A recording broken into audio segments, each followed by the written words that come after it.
Welcome to Chinese History and Mythology. Hey friends, welcome back to Chinese History and Mythology. Starting from the last episode, our historical storyline entered the Three Kingdoms period, from 220 to 280 AD. Through the story of Romance of the Three Kingdoms, we're exploring what actually happened during this period of history.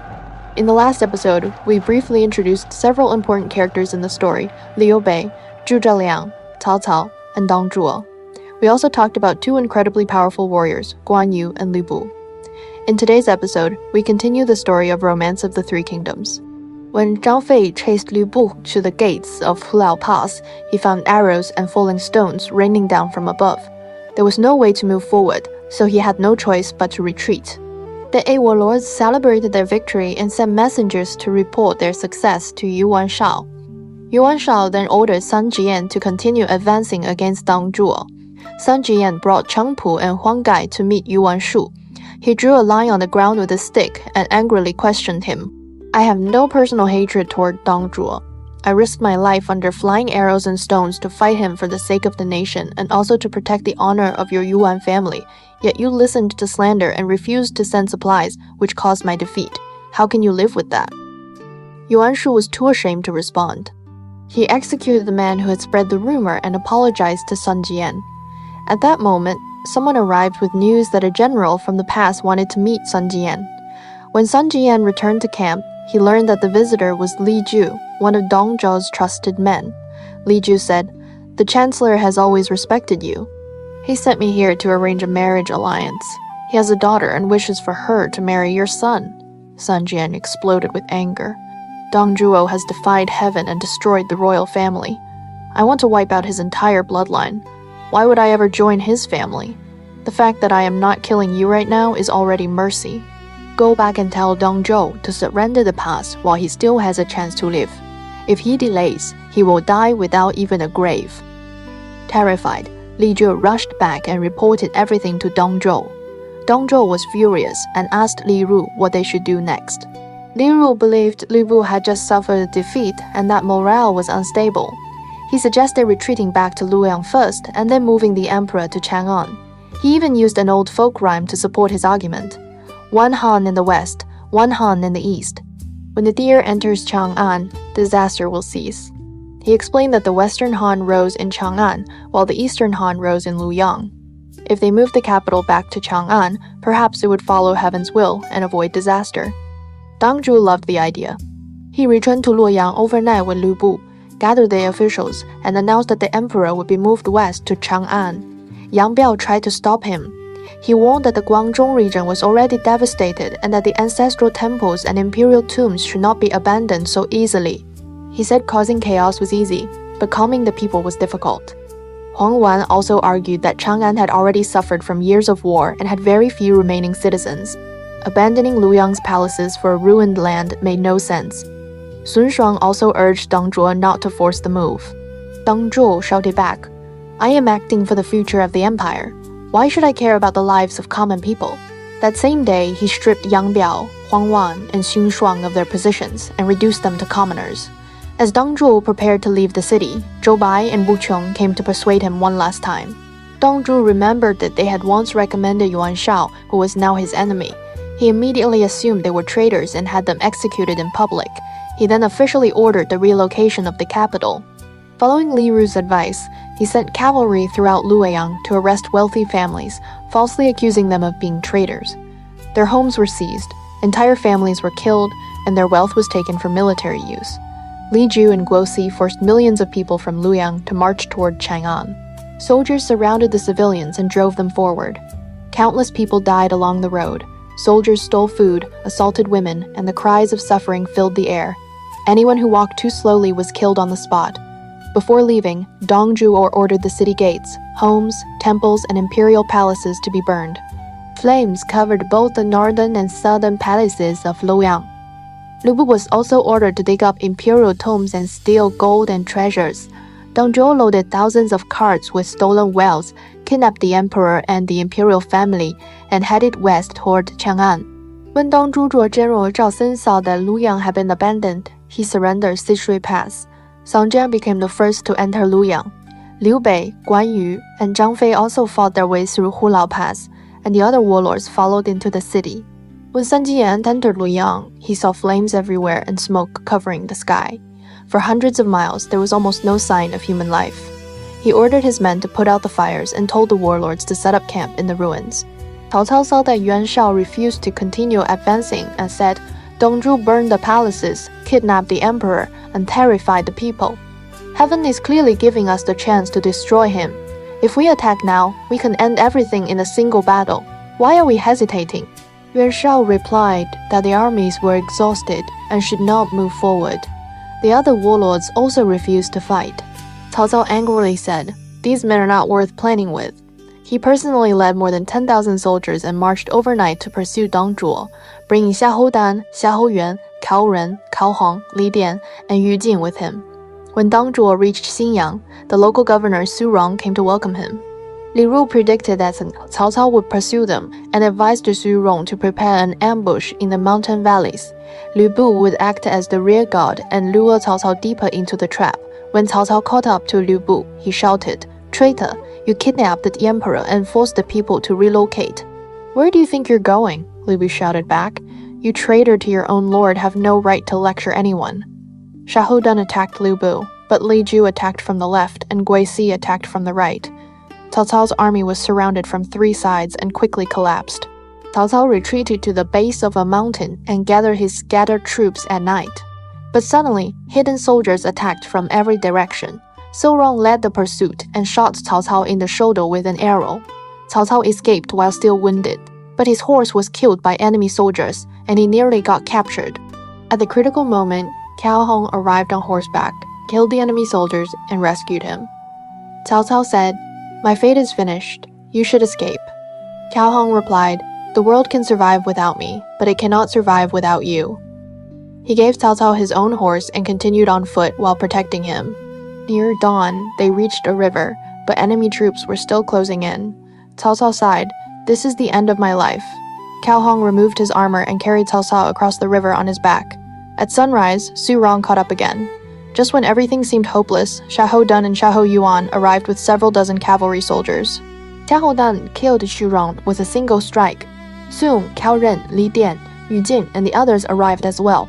They gathered around 500 surviving soldiers and returned with Cao Cao to Heinai. After entering Chang'an, Dong Zhuo settled in while the warlords remained in Luoyang. Sun Jian set up camp inside the ruined city. He ordered soldiers to clear the rubble and rebury the imperial tombs that Dong Zhuo had destroyed. He even built a temporary shrine on the ruins of the ancestral temple and offered sacrifices to the former emperors. That night, Sun Jian sat alone under the open sky and studied the stars. Seeing the imperial star growing dim, he sighed and said, Corrupt ministers have ruined the government. The people are suffering, and the capital has become ashes. Then he began to cry. Suddenly, soldiers pointed toward a well south of the palace and said colorful lights were rising from it. Sun Jian ordered them to investigate. They pulled out the body of a noblewoman from the palace. Though she had been dead for a long time, her body had not decayed. Around her neck was a silk pouch. Inside the pouch was a red box, and inside that box was the imperial seal of China. 8 characters were carved into it. Having received the mandate of heaven, may the ruler live long and prosper forever. Sun Jian asked Chengpu about it. Chengpu explained that the seal had originally been carved from the famous Heshi jade by order of Qin Shi Huang, with the inscription written by Li Si. During Wang Meng's usurpation of the Han dynasty, the Empress Dowager had thrown the seal in anger, breaking one corner, which was later repaired with gold. It had disappeared during the chaos caused by the eunuchs. Now it had appeared in Sun Jian's hands. Chengpu said, This is heaven's will. We should not stay here. We should return to Jiangdong and plan for the future. Sun Jian agreed and said he would claim illness and leave the next day. That night, he ordered his soldiers to keep everything secret. But one soldier in Sun Jian's army happened to be from Yuan Shao's hometown. Hoping to gain favor, he secretly told Yuan Shao that Sun Jian had found the imperial seal. The next day, Sun Jian told Yuan Shao that he was ill and needed to return to Changshao. Yuan Shao smiled coldly and said, I think your illness began the moment you found the imperial seal. Sun Jian's expression changed. Who told you that? Yuan Shao replied, We raised this army to save the nation. The imperial seal belongs to the Han court. Since you found it, You should hand it over to the alliance leader so it can later be returned to the emperor. Why are you hiding it? Sun Jian denied everything.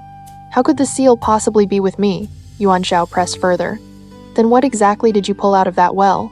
Sun Jian still refused to admit it and swore to heaven. If I truly have the seal, may I die by swords and arrows. The other warlords heard his oath and urged Yuan Shao to let the matter go, but Yuan Shao refused. He brought out the soldier who had reported everything. Sun Jian became furious and drew his sword to kill the soldier. Yuan Shao also drew his sword to stop him. Yan Liang and Wen Chou stepped forward behind Yuan Shao, while Cheng Pu, Huang Gai, and Han Dang drew their weapons to protect Sun Jian. The alliance nearly turned into a battlefield right there. The other warlords quickly stepped in to stop the fight. Still furious, Sun Jian immediately broke camp and left Luoyang. Yuan Shao secretly wrote to Liu Bei, governor of Jing province, asking him to ambush Sun Jian on his way back to Jiangdong and seize the imperial seal. Soon after, news arrived that Cao Cao had been defeated at Xingyang. Yuan Shao hosted a banquet to comfort him. During the banquet, Cao Cao sighed and said, I raised this army to remove traitors from the nation. My plan was for Yuan Shao to control key military positions, for the other generals to guard strategic passes, and for Sun Jian to hold Dan River and Shay River. Together we could have threatened Guanzhong. But now all of you hesitate and have failed the expectations of the people. I am deeply ashamed. No one had an answer. Cao Cao realized that every warlord had their own private ambitions and that no great cause could succeed like this. He led his own army away and headed toward Yang province. Gongsun Zan also realized Yuan Shao lacked true leadership. He told Liu Bei, Guan Yu, and Zhang Fei, Yuan Shao is incapable. Problems will come sooner or later. We should leave now. They broke camp and headed north. When they arrived at Pingyuan, Gongsun Zan appointed Liu Bei as chancellor of Pingyuan and then returned to train his own army. One by one, the other warlords also left. The alliance against Dong Zhuo existed in name only. Meanwhile, after receiving Yuan Shao's secret letter, Liu Bei sent Kuai Yu and Kai Mao with 10,000 soldiers to intercept Sun Jin. As soon as Sun Jin arrived, Kuai Yu blocked his path. Sun Jin asked, Kuai Yu, why are you stopping me? Kuai Yu replied, if you are truly a servant of the Han dynasty, why are you hiding the imperial seal? Hand it over and you may leave. Sun Jian exploded with anger and ordered Huang Gai to attack. Kai Mao fought Huang Gai, but after only a few rounds, Huang Gai struck his armor and forced him to retreat. Zhang Jian immediately pushed forward. Then drums suddenly thundered from the mountains. Liu Bei personally arrived with his army. From horseback, Zhang Jian asked, why are you trusting Yuan Shao's lies and bullying a neighboring province? Liu Bei replied, if you are not hiding the imperial seal, why should I believe you? Sun Jian answered, if I truly have it, may I die by arrows. Liu Bei said, then let me search your baggage. Sun Jian shouted angrily, what gives you the right to insult me like this? And with that, he prepared to fight. Liu Bei deliberately retreated. Sun Jian chased after him. Then hidden troops suddenly emerged from both sides of the mountains. Kai Mao and Kuai Yu attacked from behind, and just like that, Sun Jian found himself trapped. Zhang Jian was surrounded by Liu Bei's army. Fortunately, Cheng Pu, Huang Gai, and Han Dang fought desperately to save him, and only then did he escape. But after this battle, Zhang Jian's army lost more than half of its strength. He could only lead the remaining soldiers back to Jiangdong. From that moment on, Zhang Jian and Liu Bei became bitter enemies. Meanwhile, Yuan Shao stationed his army in Heni, but his troops were running out of food. They relied entirely on supplies sent by Han Fu, the governor of Ji province. Yuan Shao's advisor Feng Ji said to him, a real man who wants to dominate the world cannot depend on someone else to feed him. Ji province is vast and rich, with plenty of soldiers, horses, food, and supplies. Why not take it for yourself? Yuan Shao asked what plan he had. Feng Ji said, you can secretly write to Gongsun Zan and invite him to attack Ji province together. Gongsun Zan will certainly raise his army. Han Fu has no real strategy. When that happens, he will surely invite you into Ji province to take charge of the situation. In this way, Ji province will fall into your hands. Yuan Shao was delighted and immediately wrote to Gongsun Zan. When Gongsun Zan saw that the letter promised a joint attack on Ji province and a division of the land, he did indeed raise his army. Yuan Shao then secretly sent someone to tell Han Fu that Gongsun Zan was about to attack Ji province. Han Fu panicked and gathered his advisors for discussion. Sun Quan advised him, Gongsun Zan's army is powerful, and he also has Liu Bei, Guan Yu, and Zhang Fei helping him. He will be difficult to resist. It would be better to invite Yuan Shao to govern Ji province together. He will surely treat you well. Han Fu believed this and immediately sent someone to invite Yuan Shao. His chief clerk, Gan Wu, hurriedly tried to stop him. Yuan Shao is weak and isolated right now. He survives only because we supply him. If we cut off his food, he will collapse at once. Now, you want to hand Ji province over to him? Is this not inviting a wolf into the house? But Han Fu said his own ability was inferior to Yuan Shao's, and that he was willing to yield to a more capable man. Gan Wu sighed and said Ji province is finished. Many of Han Fu's officials left him, and only Gan Wu and Guan Chun remained, planning to assassinate Yuan Shao. A few days later, Yuan Shao led his army into Ji province. Gan Wu and Guan Chun rushed out with blades to assassinate him, but Yang Liang and Wen Chou killed them on the spot. Yuan Shao entered Ji province without difficulty. On the surface, he gave Han Fu the title of General of Martial Might, but in reality, he handed all political and military power to Tianfeng, Zhu Xiu, Xu Yu, Feng Ji, and others. Han Fu was completely pushed aside and deeply regretted his decision.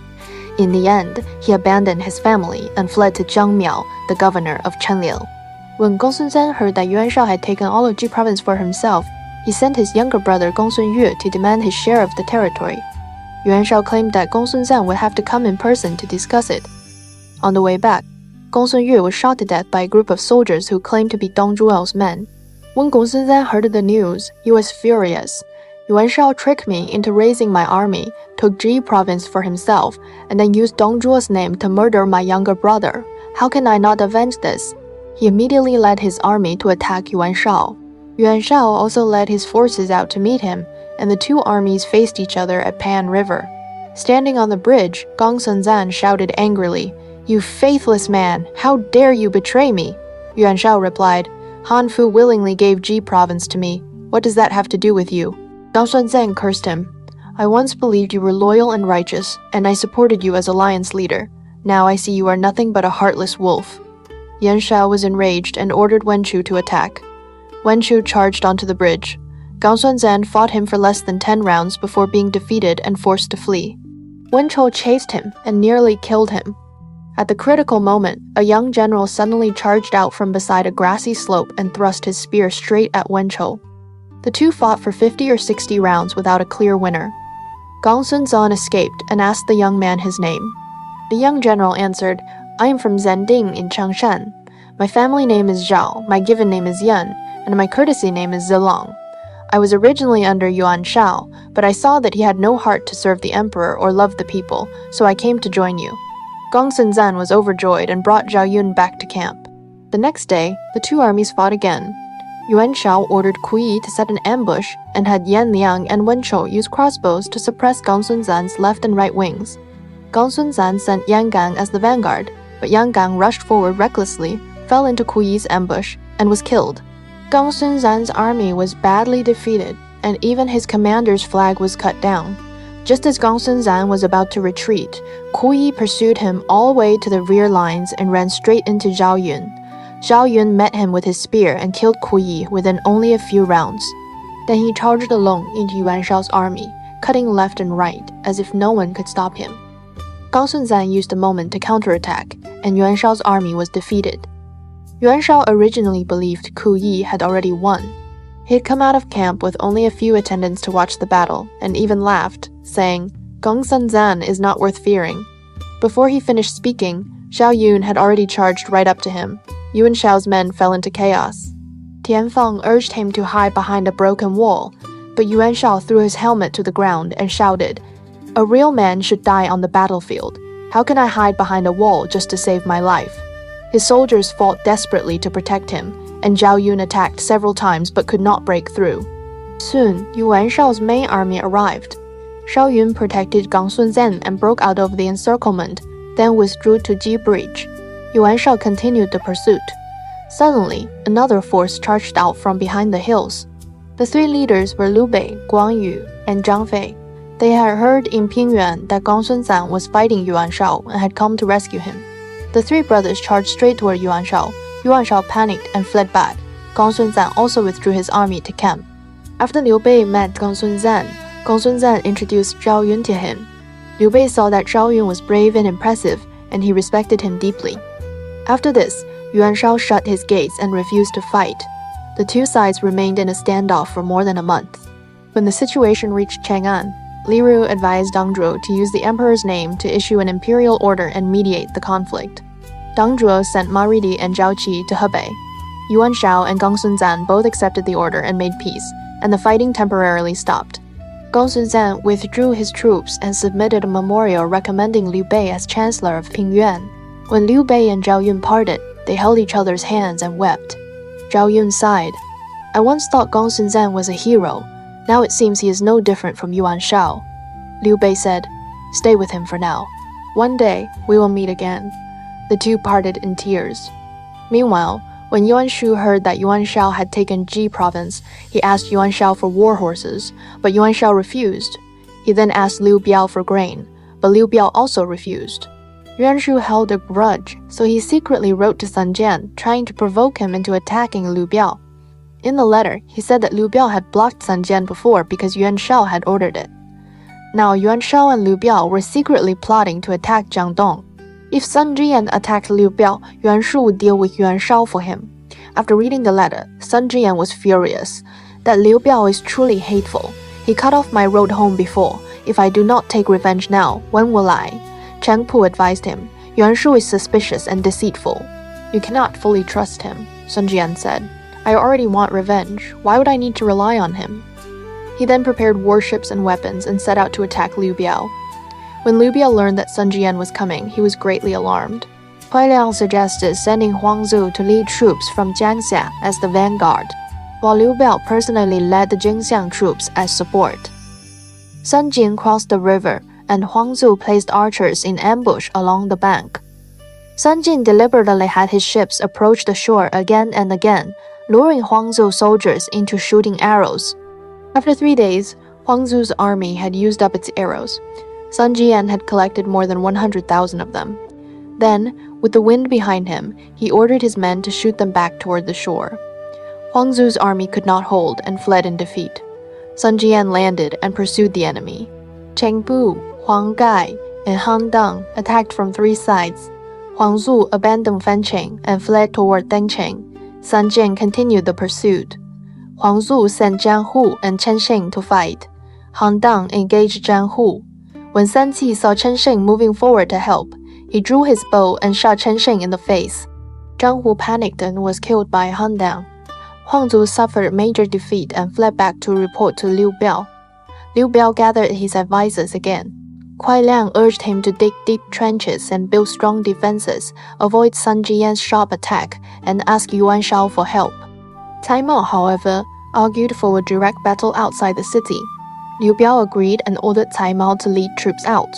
Cai Mao was defeated by Cheng Pu and fled back to Xiangyang. Sun Jian took advantage of the victory, divided his troops into 4 routes, and surrounded Xiangyang. During the siege, a violent wind suddenly snapped Sun Jian's commander's flag. Han Dang warned him, "This is not a good sign. We should withdraw for now." Sun Jian replied, "I have won battle after battle, and Xiangyang is right before us. How can I retreat just because a flag is broken?" So he continued the attack. Inside the city, Kuai Liang observed the stars at night and said to Liu Biao, "A general's star is about to fall." This must refer to Sun Jian. We can send someone to break through and ask Yuan Shao for help, while also setting an ambush to lure and kill Sun Jian. A general named Lu Gong volunteered to break out. Kuai Liang told him to take 500 men out of the city at night and run toward Xian Mountain. He also arranged rolling stones on the mountain and placed hidden archers in the woods. If Sun Jian chased him, Lu Gong would pretend to lose and lure him into the mountain path. Then they would release arrows and rolling stones together. At dusk, Lu Gong quietly left the city. When Sun Jian heard the movement, he did not wait for his generals. He took only a little more than 30 riders and gave chase. Lu Gong pretended to flee and led Sun Jian into Xian Mountain. As Sun Jian rushed into the mountain road, gongs suddenly sounded. Stones rolled down from the slopes, and arrows rained out from the forest. Sun Jian was struck by arrows and then hit by stones. His skull was shattered, and both he and his horse died there. He was only 37 years old. Shang Jian had once sworn that if he had truly hidden the imperial seal, he would die a bad death under blades and arrows. Now, that oath had come true. Seeing that Sun Jian was dead, Lu Gong killed all the riders who had followed him and fired the signal cannon. Huang Zu, Kuai Yu, and Kai Mao then led troops out from Xiangyang in separate groups. The Jiangdong army fell into chaos. Huang Gai arrived with the naval forces and ran into Huang Zu, whom he captured alive. Chan Pu protected Sanxi and broke out of the encirclement. On the way, he met Lu Gong and killed him with one thrust of his spear. The two armies fought until dawn before each side finally withdrew. Sanxi reached the Han River and only then learned that his father had been killed, and that his body had been carried into the city by Liu Bei's men. He cried out in grief. Huang Gai said, "We have captured Huang Zu alive. We can send someone into the city to negotiate and exchange Huang Zu for our lord's body." An officer named Huang Ji volunteered. "I know Liu Bei. I am willing to enter the city as envoy." Sanxi agreed. Huang Ji entered the city and met Liu Bei, explaining why he had come. Liu Bei said, "I have already placed Sun Wentai's body in a coffin. If you return Huang Zu, both sides will withdraw and no longer attack each other."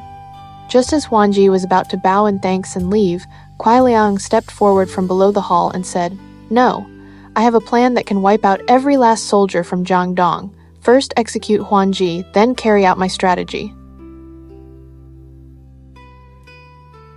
Kuai Liang advised Liu Bei to take advantage of Sun Jian's death and Sun Si's youth by immediately sending troops to seize Jiangdong. But Liu Bei could not bear to abandon Huang Zu, who had been captured by the Jiangdong army. In the end, he did not follow Kuai Liang's plan and agreed to exchange Sun Jian's body for Huang Zu. After Sun Si received his father Sun Jian's coffin, he personally escorted it back to Jiangdong and buried Sun Jian at Kui.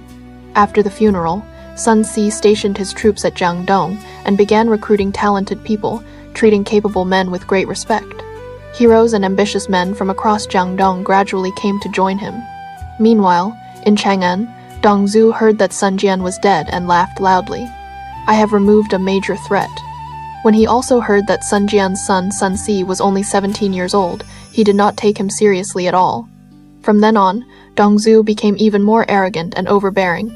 He gave himself the title of fatherly advisor, used imperial ceremonial guards when he traveled, and generously rewarded members of the Dong family. He also built Meiwu Fortress outside Chang'an and stored enough grain there to last 20 years. He moved gold, silver, treasure, beautiful women, and his family members into it, treating Meiwu almost like his own private imperial court. Dong Zhuo was cruel and lawless. One day, he held a banquet outside Heng Gate. At that time, several hundred surrendered soldiers from Beidi were brought in. Right in front of the officials, Dong Zhuo ordered their hands and feet to be cut off, their eyes gouged out, their tongues cut out, and some of them even thrown into boiling cauldrons alive. The officials turned pale with terror, but Dong Zhuo continued drinking and eating meat, talking and laughing as if nothing had happened. Not long after, Dong Zhuo held another great gathering of officials at the imperial secretariat. During the banquet, Liu Bei suddenly stepped forward and whispered a few words to him. After hearing this, Dong Zhuo laughed loudly and immediately ordered Liu Bei to drag Minister Zhang Wen away. Before long, servants brought in a red lacquer tray, and on the tray was Zhang Wen's severed head. Dong Zhuo told everyone, "Zhang Wen was secretly working with Yuan Shu and planned to murder me. I have now executed him. You do not need to be afraid." The officials trembled in fear, but no one dared to speak. After returning home, Minister Wang Yun was deeply troubled. Late that night, while walking in his rear garden, he heard someone sighing. He walked closer and saw that it was Diao Chan, a singing girl in his household. Diao Chan had been raised by Wang Yun since childhood, and he treated her like his own daughter. Wang Yun asked why she was sighing so late at night. Diao Chan knelt and said, "I have received your kindness and care. Recently I have seen you so worried, and I know it must be because of the affairs of the state. If there is anything I can do to help, I would not refuse, even if it costs me my life." Wang Yun was deeply moved. He brought Diao Chan into a private chamber, dismissed everyone else, and bowed to her. "The fate of the Han dynasty may now rest on you alone." Diao Chan was frightened and knelt down. With tears in his eyes, Wang Yun said, "Dong Zhuo already has the ambition to seize the throne, and the officials have no way to stop him. His adopted son Liu Bei is unmatched in battle, but both father and son are obsessed with women. I want to use a linked strategy. First, I will promise you to Liu Bei, then I will offer you to Dong Zhuo. You must move between them and make father and son turn against each other, so that Liu Bei kills Dong Zhuo with his own hands. This matter concerns the lives of all people under heaven. Are you willing? Diao Chen answered firmly, You raised me with kindness. I am willing to serve the country. If I fail, I am willing to die by 10,000 blades. Wang Yun was deeply grateful.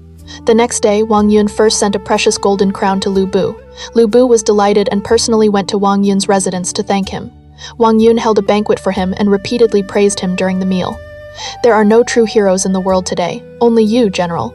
Liu Bei was extremely pleased. When the wine had gone around several times, Wang Yun called Diao Chen out. The moment Liu Bei saw her, he was completely captivated.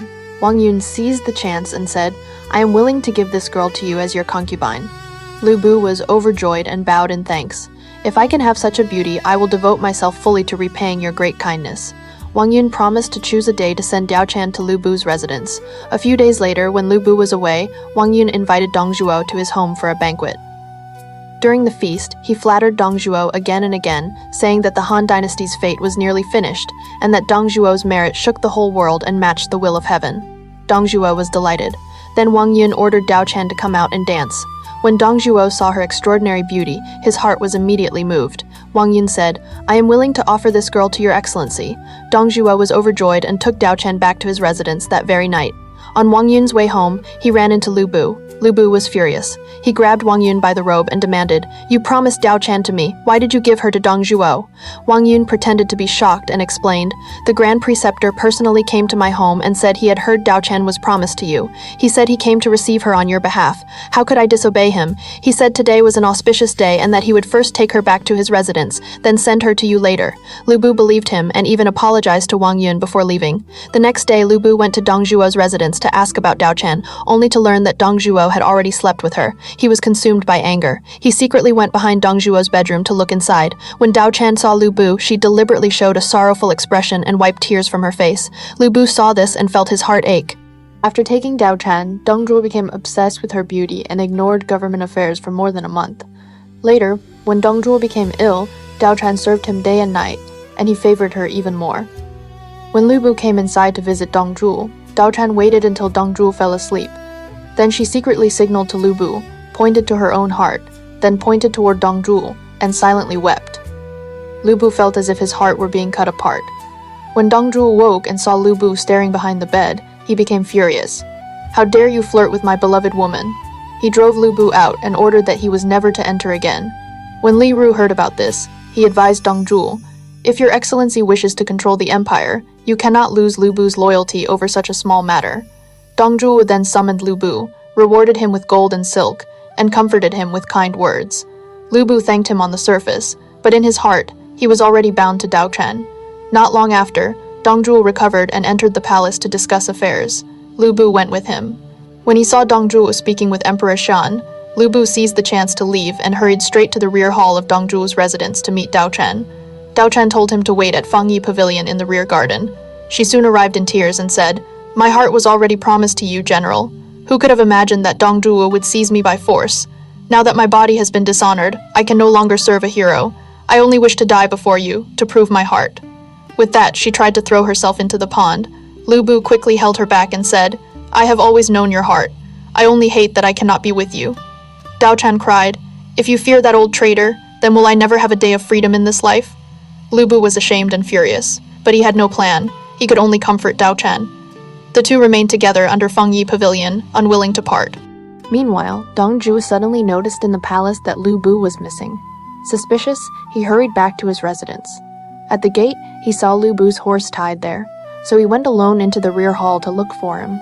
When he heard that Diao Chen had gone to the rear garden, he rushed there and saw Liu Bei and Diao Chen speaking together under Fangyi Pavilion.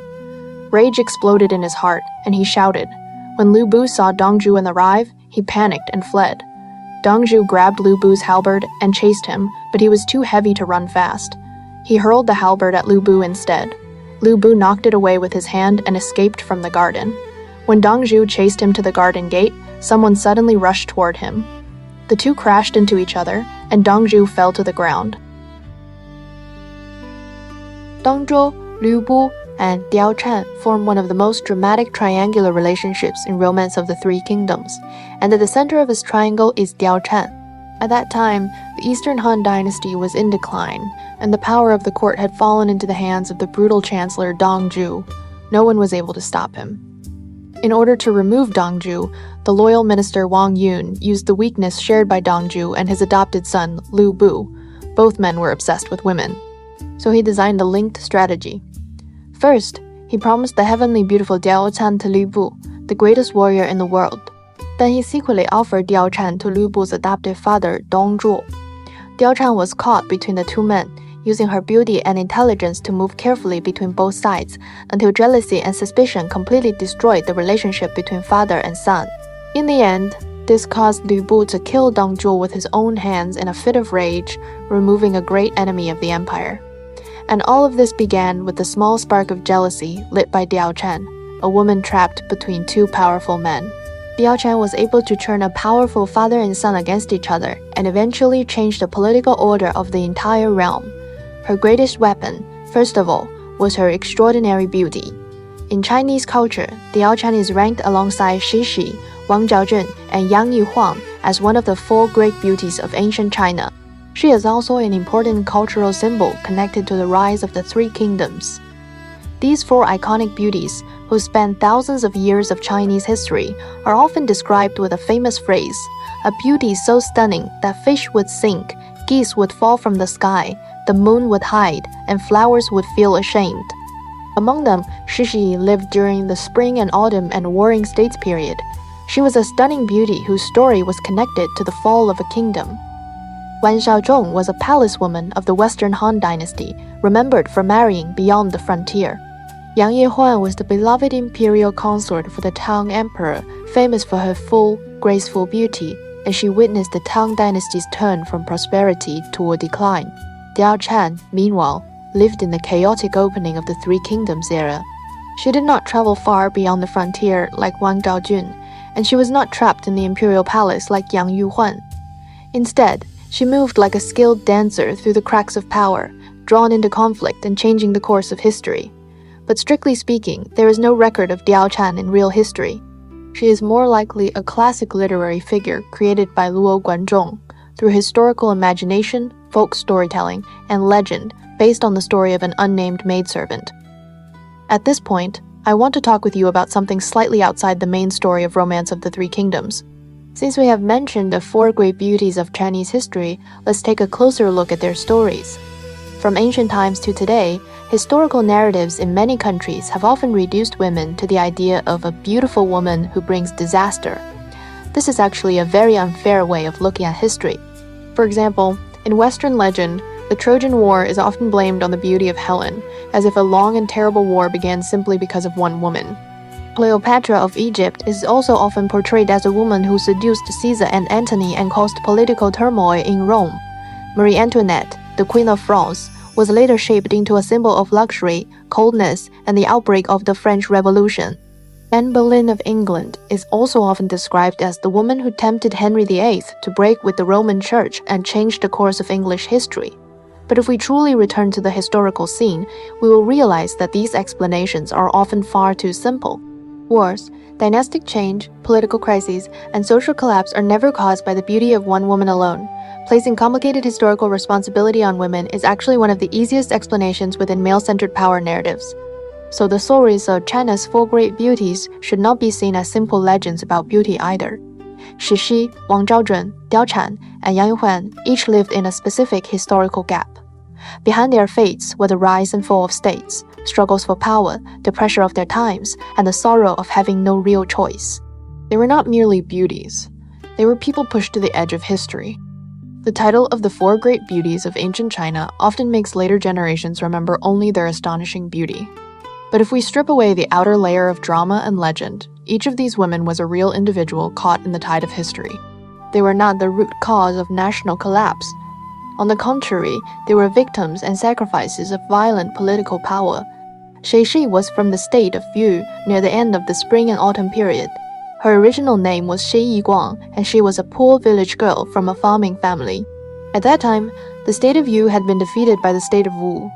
In order to restore his state and take revenge, King Guan of Yu accepted Wenzhang's 9 strategies to destroy Wu, and the beauty strategy was one of them.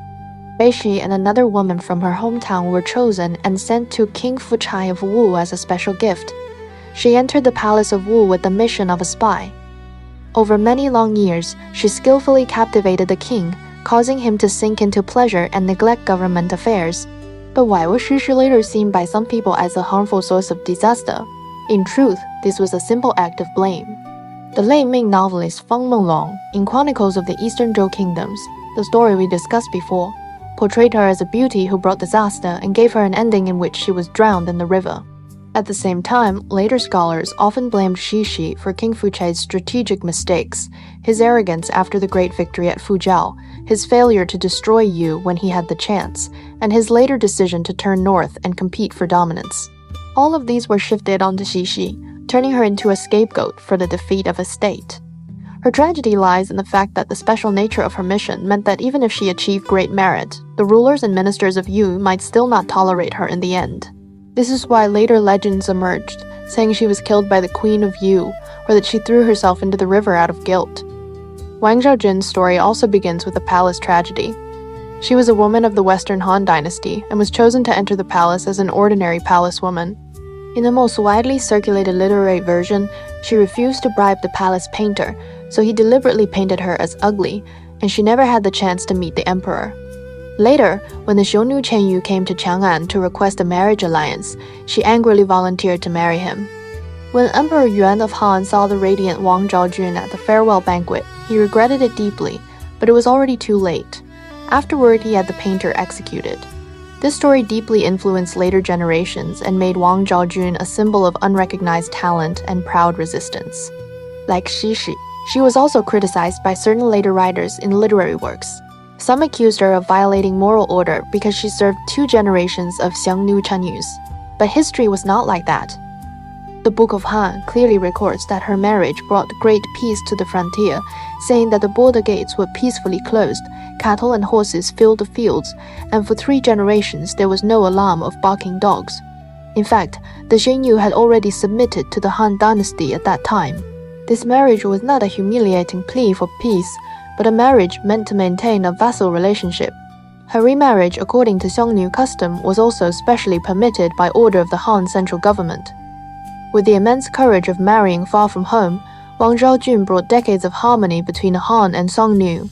She was a real peace envoy who once truly existed in the long river of history.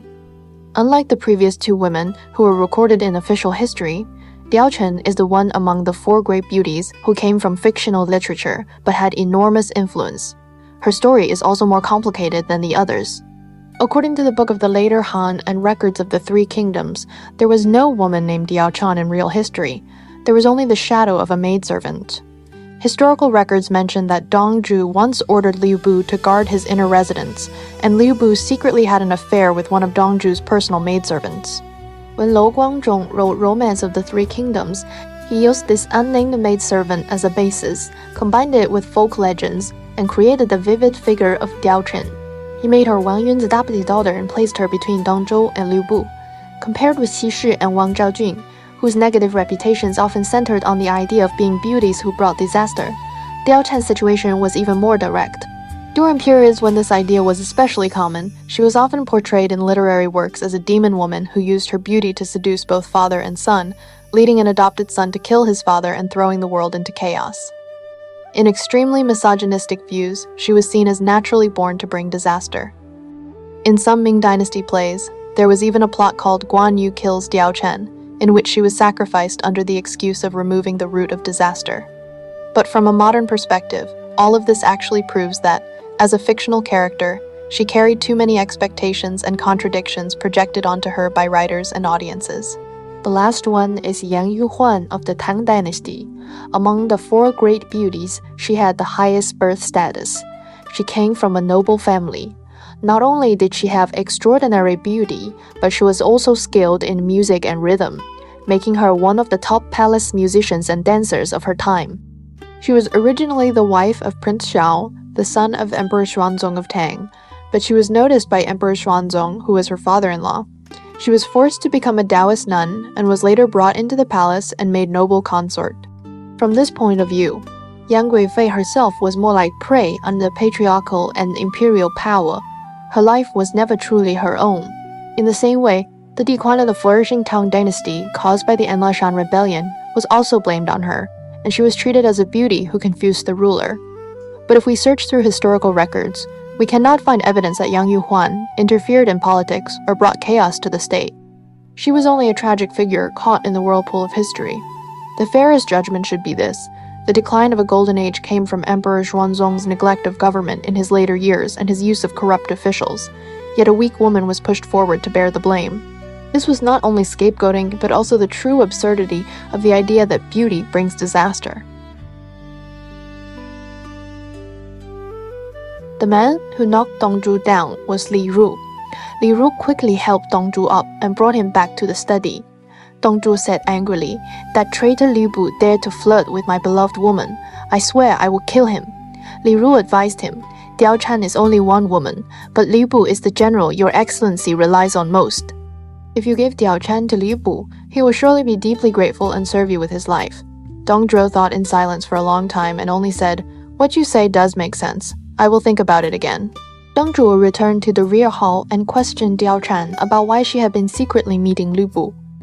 Diao Chan cried and said, "I was only looking at flowers in the rear garden when Liu Bei suddenly forced his way in and dragged me to Fengyi Pavilion. I was about to throw myself into the pond. Luckily, your excellency arrived in time and saved my life." Dong Zhuo asked, "What if I give you to Liu Bei?" Diao Chan was shocked and cried, "I have already served your excellency. If I am given to a household general, I would rather die." With that, she drew a sword and tried to kill herself. Dong Zhuo quickly took the sword away and held her in his arms. Diao Chan then said, "This must have been Li Ru's idea. He does not care about your excellency's dignity, and he does not care whether I live or die." Dong Zhuo was moved by her words and promised to take her back to Meiwu Fortress. He would no longer mention giving her to Liu Bei. The next day, Li Ru came again to persuade Dong Zhuo to give Diao Chan to Liu Bei. Dong Zhuo became furious. "Would you be willing to give your wife to Liu Bei? Do not speak of Diao Chan again." Li Ru had no choice but to withdraw. Looking up to the sky, he sighed, "We will all die because of this woman." Dong Zhuo soon took Diao Chan back to Meiwu Fortress. Liu Bei saw Diao Chan covering her face and weeping among the crowd, and his heart was filled with sorrow and resentment. Wang Yun appeared at just the right moment and asked why Liu Bei was sighing. Liu Bei told him how Diao Chan had been taken by Dong Zhuo and how they had met at Fengyi Pavilion. Wang Yun pretended to be shocked and sighed. "The Grand Preceptor has humiliated my daughter and stolen your wife. This is a disgrace to the whole world. What a pity that even a hero like you must suffer such an insult." Liu Bei was furious beyond control.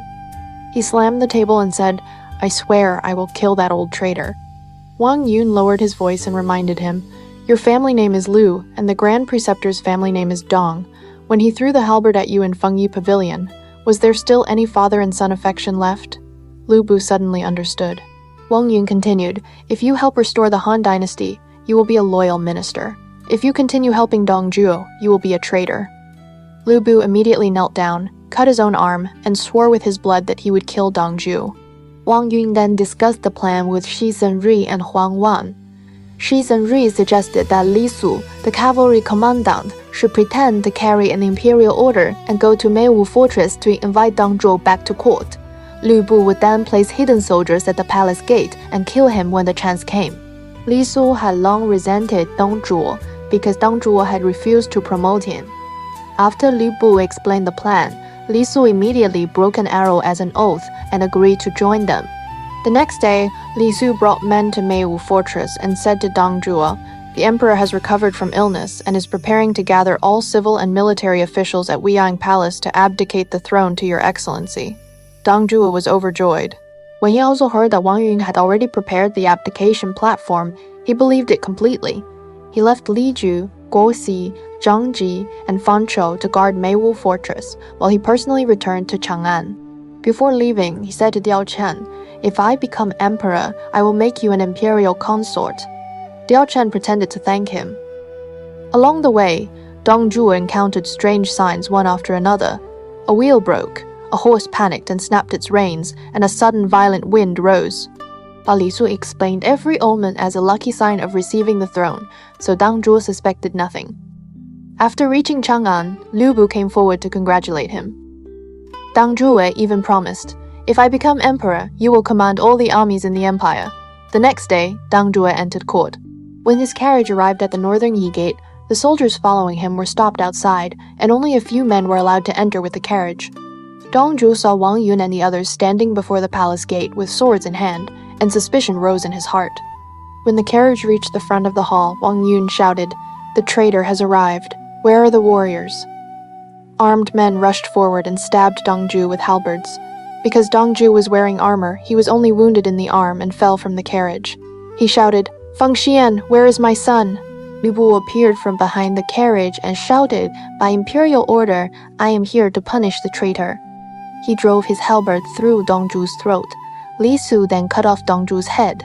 Liu Bei took out the imperial order and announced loudly, "By imperial command, the traitor Dong Zhuo has been executed. No one else will be punished." All the officials shouted, "Long live." After Dong Zhuo died, Wang Yun ordered his body to be displayed in the marketplace. The people cursed it and trampled on it. Liu Bei, Huang Fusang, and Li Su then led troops to Meiwu Fortress to seize Dong Zhuo's property.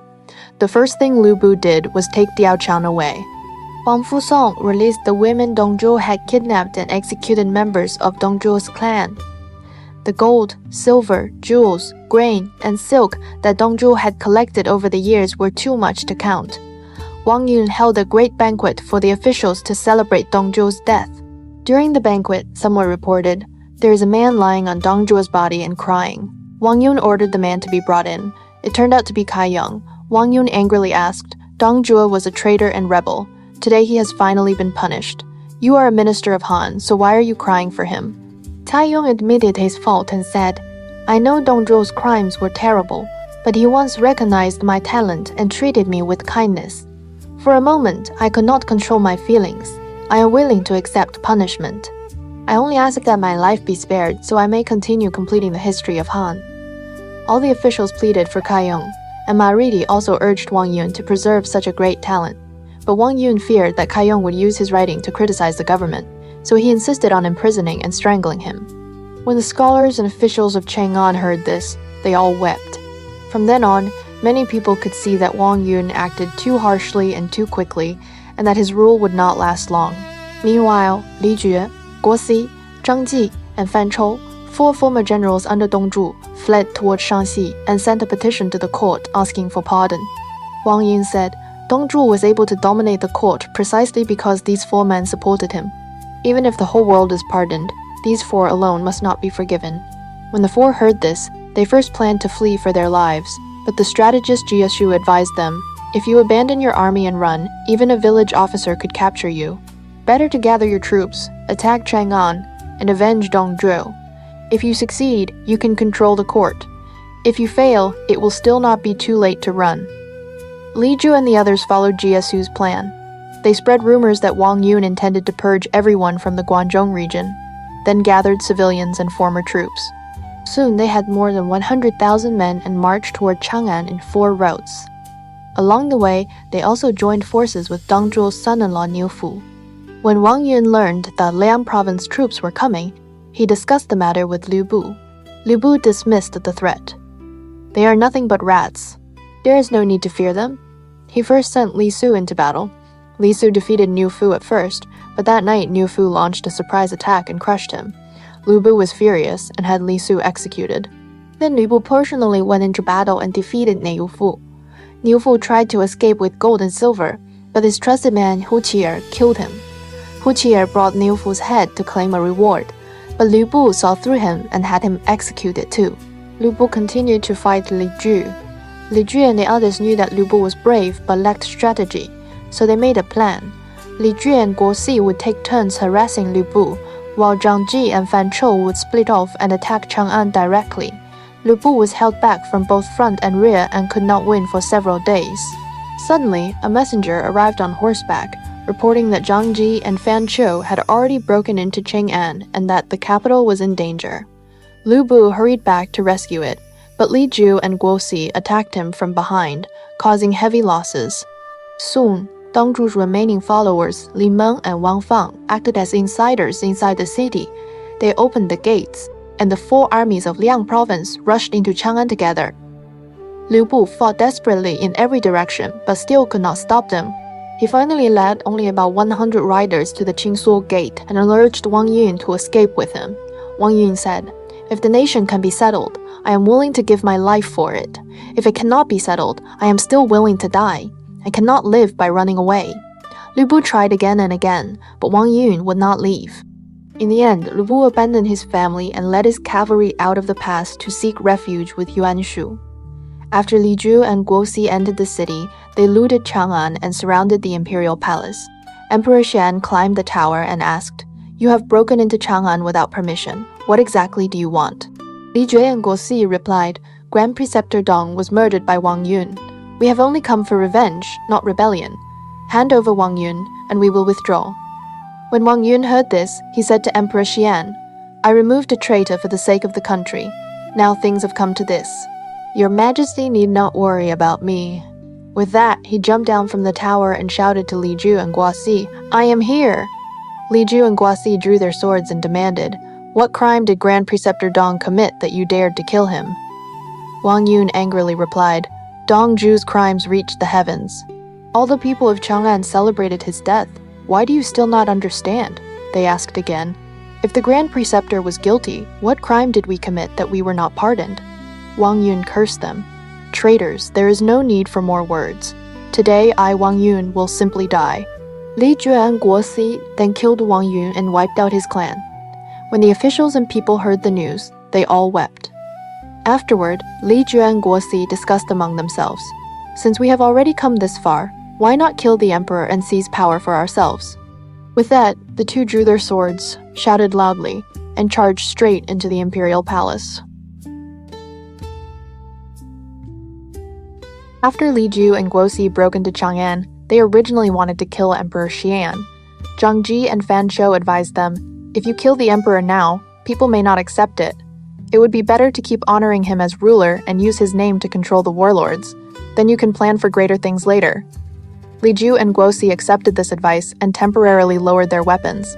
From the tower, Emperor Xian asked, "Wang Yun has already been killed. Why have you still not withdrawn your troops?" Li Zhu and Guo Si replied, "We have rendered service to the imperial family, but we have received no rewards. That is why we dare not withdraw." Emperor Xian had no choice but to appoint Li Zhu as general of chariots and cavalry, Guo Si as general of the rear, Fan Shou as general of the right, and Zhang Ji as general of agile cavalry. From then on, Li Zhu and Guo Si controlled the government together. Every movement of Emperor Xian was watched by them, and they appointed and removed court officials however they wished. Not long after, Ma Teng, the governor of Ziliang, and Han Sui, the governor of Bing province, led more than 100,000 soldiers to attack Li Zhu and Guo Si. They had already made secret contact with Ma Yu, Zhang Shao, and Liu Fan inside Chang'an, planning to strike from both inside and outside and destroy the rebels. Li Zhu and the others discussed how to respond. Jia Su said, "Ma Teng and Han Sui have come from far away. We should only defend and refuse to fight. In less than 100 days, their supplies will run out, and they will retreat on their own. Then we can pursue them and win." But Li Meng and Wang Feng refused to accept this and volunteered to fight. Jia Su knew they would be defeated, so he let them go first. When the two armies met, Ma Teng's son Ma Chao rode into battle. He was only 17 years old. Wang Feng saw that he was young and went forward to fight him, but within only a few rounds, Ma Chao killed him with his spear. Li Meng came after him from behind, but Ma Chao captured him alive. Ma Teng and Han Sui used the momentum to win a great victory and executed Li Meng in public. Only then did Li Zhu and Guo Si believe Jia Yusu's judgment, so they defended firmly and refused to fight. Sure enough, the Ziliang army slowly ran out of supplies, and the inside collaborators in the city were exposed. Li Zhu and Guo Si killed the entire families of Ma Yu, Zhang Shao, and Liu Fan. Ma Teng and Han Sui had no choice but to retreat. Li Zhu sent Zhang Ji and Fan Shou to pursue them, and the Ziliang army suffered a major defeat. Ma Chao fought desperately to cover the retreat and drove Zhang Ji back. Fan Shou chased Han Sui to the area near Chenkang. Han Sui stopped his horse and said, "We are from the same region. I came here for the sake of the country. Why are you pressing me so hard?" Fan Shou's heart softened, and he let Han Sui go. Li Zhu's nephew Li Bei reported this. Li Zhu was furious.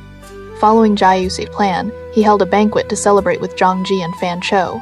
When the wine had gone around several times, Li Zhu suddenly questioned Fan Shou about secretly helping Han Sui. He immediately ordered armed men to kill Fan Chou and gave Fan Chou's troops to Zhang Ji. Zhang Ji was terrified and could only lead his army back to Hongnong. After the Ziliang army was defeated, none of the warlords dared to hold Chang'an responsible for the moment. At this time, the Yellow Turban rebels in Qing province rose again, gathering hundreds of thousands of people and plundering everywhere. Zhu Jun recommended Cao Cao to Li Ju and Guo Si, saying, "If you want to defeat the rebels east of the mountains, only Cao Mengde can do it." Li Ju and Guo Si then issued an imperial order in the name of the court, commanding Cao Cao and Bao Xin, chancellor of Zhubei, to fight the rebels together. After receiving the imperial order, Cao Cao led his army against the Yellow Turbans. Bao Xin advanced too deeply into the enemy ranks and was killed in battle. Cao Cao continued the pursuit, winning battle after battle. He persuaded more than 300,000 Yellow Turban soldiers to surrender, and also took in more than 1 million civilians. From the surrendered troops, he selected the strongest soldiers and formed them into the Qingzhou army. The rest were sent back to farming. From then on, Cao Cao's reputation rose greatly, and he was given the title General who guards you. Guo Jia, Lu Yi, Men Chang, Lu Qian, Mao Ji, and others all came to serve him. Among the military officers, Yu Jin brought his men and joined Cao Cao. Xiahou Dun also recommended Da Yanwei. When Cao Cao saw Da Yanwei's astonishing strength, he praised him, saying, "This man is like the ancient warrior Eli." He then appointed Da Yanwei as a commandant at his side. From then on, Cao Cao had strategists in civil affairs and brave generals in battle, and his power shook the region east of the mountains. After Cao Cao's power grew, he sent Ying Xiao, the governor of Mount Tai, to Lanya to bring his father Cao Song to Yan province. Cao Song traveled with his family, carts, and horses. When they passed through Su province, Tao Qian, the governor of Su province, wanted to befriend Cao Cao, so he personally welcomed and entertained Cao Song, and then sent Commandant Zhang Kai with 500 soldiers to escort him. When Cao Song's group reached the area between Hao and Fei, they met heavy rain and had to rest in an old temple. Zhang Kai had once been a Yellow Turban rebel. Seeing that the Cao family's carriages carried so much wealth, greed rose in his heart. He said to his men, "Tonight we will kill Cao Song's family, seize their property, and flee into the mountains. Wealth and rank will be ours." The men agreed. That night, Zhang Kai led his soldiers in rebellion. They killed Cao Di, then slaughtered Cao Song's entire family, stole the property, burned the temple, and fled toward Huainan. Ying Xiao fought his way out and later went to serve Yuan Shao. When the news reached Cao Cao, he cried and collapsed to the ground. After waking, he clenched his teeth and said, "Tao Qian let his soldiers kill my father. This hatred cannot exist under the same sky. I will wipe out Su province." He left Zun Yu and Chang Yu to guard Yan province and personally led a great army south. Xiahou Dun, Yu Jin, and Dian Wei served as the vanguard. Cao Cao also gave an order. Every city they captured, all the people were to be killed, as revenge for his father. When Chen Gong heard that Cao Cao intended to slaughter the people of Su province, he came overnight to persuade him. "Your father was killed because of Zhang Kai. It was not Cao Qian's crime. The people of Su province have no hatred against you. If you kill innocent people without limit, it will bring disaster. Please think carefully." Cao Cao said angrily, "Tao Qian killed my entire family. I swear I will cut out his heart and liver. Do not try to stop me." Seeing that Cao Cao would not listen, Chen Gong had no choice but to leave and go to Zhang Miao, the governor of Chenliu. Wherever Cao Cao's army went, they slaughtered civilians and even dug up ancestral graves. When Tao Qian heard this in Su province, he looked up to the sky and wept. "I have failed heaven and caused the people of Su province to suffer such a disaster." He gathered his officials to discuss what to do. Cao Bao volunteered to fight, so Tao Tian had no choice but to lead his army out of the city. Before the two armies, Tao Tian explained to Cao Cao, "I only wanted to make peace with you, which is why I sent Zhang Kai to escort your father. I never expected that villain to rebel and cause this disaster. This was not done by me, Tao Tian. I hope you will see the truth." Cao Cao cursed him. "You killed my father, and now you dare argue." He immediately ordered Xiahou Dun to attack. Cao Tian withdrew to his own lines, and Cao Bao went forward to fight Xiahou Dun. Just as the battle reached a critical moment, a fierce wind suddenly rose. Sand and stones flew everywhere. Both armies fell into confusion, and each side had to withdraw. After Tao Tian returned to the city, he saw that Cao Cao's army was too powerful. He said, "If I can save the people of Su province, I am willing to bind myself and go to Cao Cao's camp for him to punish me however he wishes." Before he finished speaking, one man stepped forward and said, "You have governed Su province for a long time, and the people are grateful to you. Although Cao Cao's army is strong, He may not be able to break the city. As long as you hold the city and do not come out, I have a plan that will make Cao Cao die without a burial place." Everyone was shocked. They quickly asked who this man was and what plan he had. So who is this man who suddenly stepped forward? What makes him so confident that, as long as Tao Qian holds the city, he can bring about Cao Cao's downfall? With Cao Cao driven by vengeance and already at the gates, Su province is on the brink of disaster. Will Tao Qian surrender to save his people, or will he trust the stranger and take a desperate gamble? And this campaign, framed as revenge for his father, was it truly about justice, or was it another calculated step in Cao Cao's rise to power? More importantly, how will this battle draw Liu Bei, Guan Yu, and Zhang Fei back into the center of the chaos? In the next episode, we continue. Cao Cao marches on Su province. Tao Qian seeks help in desperation, and Liu Bei faces yet another turning point in his fate.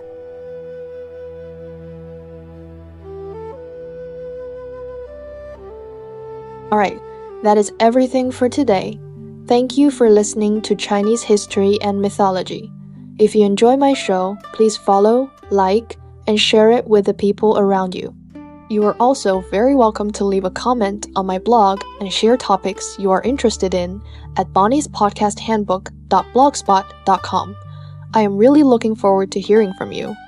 Alright, that is all for today's Chinese History and Mythology. See you next episode.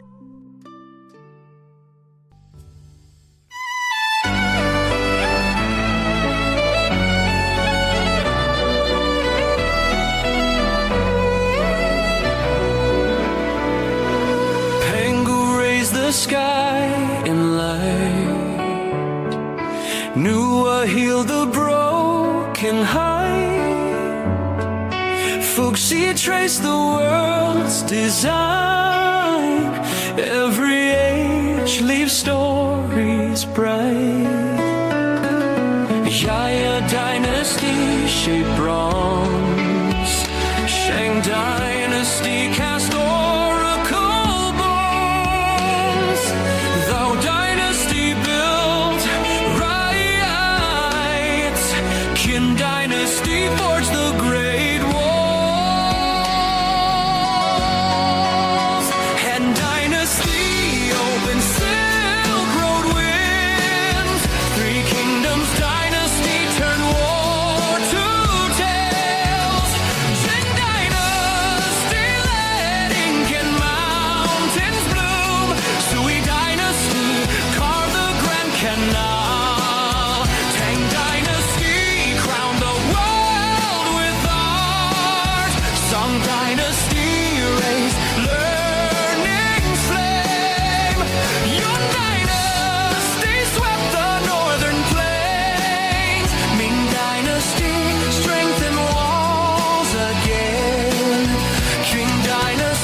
leave stories bright.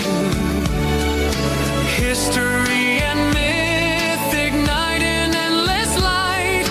China's history moves in mystery through the night. Footsteps of this land enchant the world in light.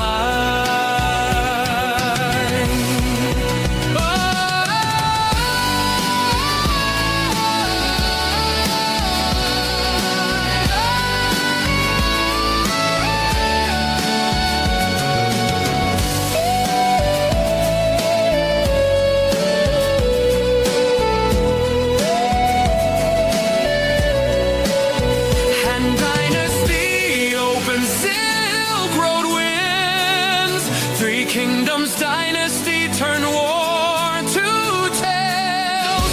Qin dynasty led Ink and mountains bloom. Sui dynasty carved the Grand Canal. Tang dynasty crowned the world with art. Song dynasty raised learning's flame. Your dynasty swept the northern plains. Ming dynasty strengthened walls again. and day.